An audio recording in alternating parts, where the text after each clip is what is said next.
श्री गणेशाय नमः। यह कथा कल्याण मासिक पत्रिका के कृपानुभूति खंड से ली गई है, जिसमें गणेश जी की कृपा के बारे में बताया गया है। सन 2005 की घटना है। सावन का महीना, रक्षाबंधन का पर्व, पूर्णिमा का दिन, समय 2 बजे दोपहर।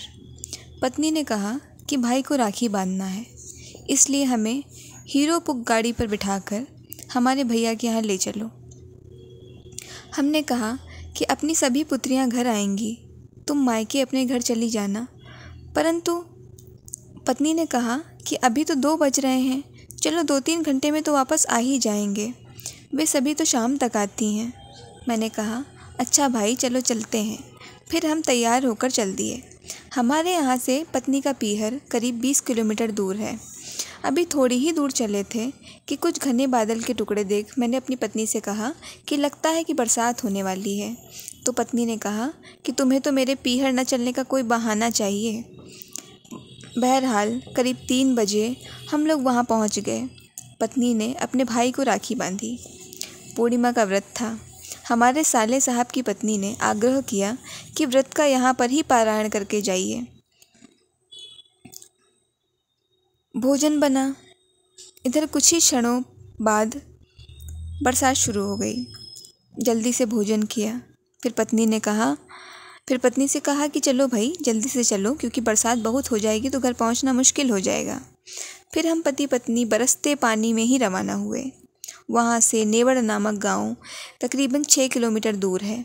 वहाँ पर हम करीब 5 बजे शाम तक पहुँच गए। उस स्थान पर एक बड़ा नाला है और उस पर एक छोटी सी पुलिया बनी हुई है।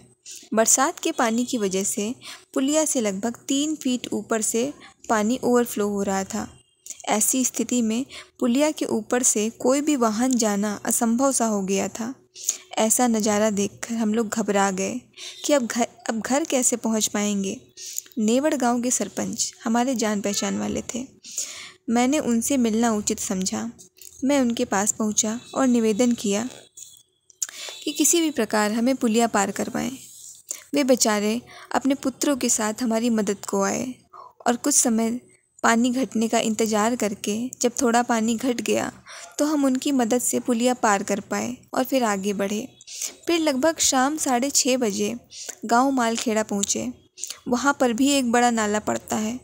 वहाँ की भी स्थिति पहले जैसी ही थी। पुलिया की तरफ बहुत सारे वाहन आते और वह भयावह स्थिति देखकर वापस लौट जाते। वहाँ पर लोगों की भीड़ लगी हुई थी, परंतु कोई भी उसे पार करने में समर्थ नहीं था। तभी एक व्यक्ति साइकिल द्वारा पहुँचे। उन्हें वहाँ के लोग मास्टर जी नाम से संबोधित कर रहे थे। वे अपनी साइकिल उठाकर पुलिया पार करने लगे। चूँकि पानी का बहाव तीव्र था, सो वहाँ उपस्थित लोग उन्हें मना करने लगे कि वे ऐसा न करें, पानी ज़्यादा है। परंतु मास्टर जी बोले, अरे भाइयों, घबराओ मत, मैं प्रायः इसी स्थिति में ऐसे ही पार कर चला जाता हूँ, मुझे इसका अभ्यास है। बहाव की तीव्रता में भी वे बढ़ चले, परंतु अभी वे लगभग आधी पुलिया पार कर पाए होंगे कि उनके कदम लड़खड़ाने लगे। यह देखकर लोग चिल्लाने लगे, अरे मास्टर साहब साइकिल छोड़ दो। परंतु उन्होंने एक न सुनी और वे थोड़ी ही देर में साइकिल सहित बह गए और सभी की नज़रों से ओझल हो गए। इस समय रात्रि के करीब 8 बज चुके थे। बरसात निरंतर हो रही थी। यह घटना देख हम तो काँप गए। अब तो समझ में नहीं आ रहा था कि इतनी रात में कहाँ जाएं। इस गांव में कोई परिचय भी नहीं था। वहाँ 10-12 की संख्या में कुछ नौजवान लड़के थे। मैंने उनसे प्रार्थना की कि आप लोग किसी प्रकार मेरी गाड़ी पार करवा दें।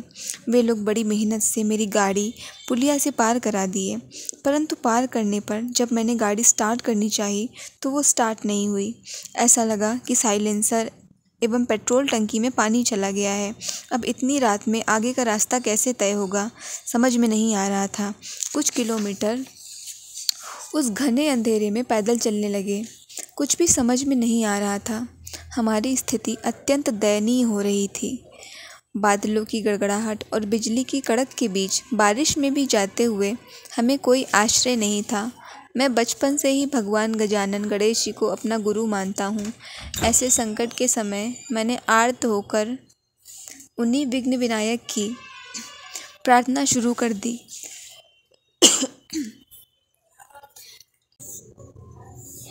मैं बचपन से ही भगवान गजानन गणेश जी को अपना गुरु मानता हूँ। ऐसे संकट के समय मैंने आर्त होकर उन्हीं विघ्न विनायक की प्रार्थना शुरू कर दी। हम दोनों पैदल ही हीरोपुर खींचते और भागते जा रहे थे। सहसा तीव्र विद्युत प्रकाश के साथ बादल की गरज सुनाई दी और उसी प्रकाश में सड़क के किनारे एक चबूतरे पर भगवान श्री गणेश जी की एक मूर्ति दिखाई दी।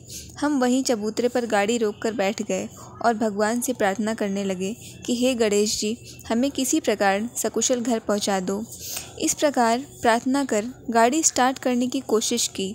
भगवान श्री गजानन की कृपा से गाड़ी तो स्टार्ट हो गई, परंतु गाड़ी की लाइट नहीं जल रही थी। बहरहाल धीरे धीरे हम दोनों गाड़ी पर बैठकर आगे बढ़े। बरसात लगातार हो रही थी, बिजली भी चमक रही थी। बादलों की गर्जन से हम दोनों अत्यधिक डर जाते थे। जब बिजली चमके तो कुछ दूरी तक रास्ता दृष्टिगत हो जाता था, परंतु दूर तक कोई नहीं दिख रहा था। अभी भी घर पहुंचना बहुत कठिन लग रहा था। हमारे पास मोबाइल भी नहीं था कि हम घर पर किसी को सूचित कर सकते। पत्नी ने जेवर भी पहन रखा था, लेकिन हम दोनों पति पत्नी गजानन का जप करते करते घर सकुशल पहुंच गए। पहुंचने पर ऐसा लगा कि जैसे भगवान हमारे साथ साथ चल रहे थे, क्योंकि जितनी बाधाएं थीं उन बाधाओं को पार कर इतनी सफलतापूर्वक पहुंचना हमारे बस की बात नहीं थी। निश्चित ही विघ्न विनाशक भगवान श्री गणेश प्रतिपल हमारे साथ थे। वास्तव में ऐसी कठिन परिस्थिति आने पर ही मनुष्य इस प्रकार भगवान का स्मरण कर पाता है। तभी तो भगवान भी कठिनाइयों को दूर कर हमें विपरीत स्थिति से उबार देते हैं और ये बातें ही कृपानुभूति जैसी प्रतीत होती हैं और दूसरों को भी भगवान के अस्तित्व का आभास करवाती हैं।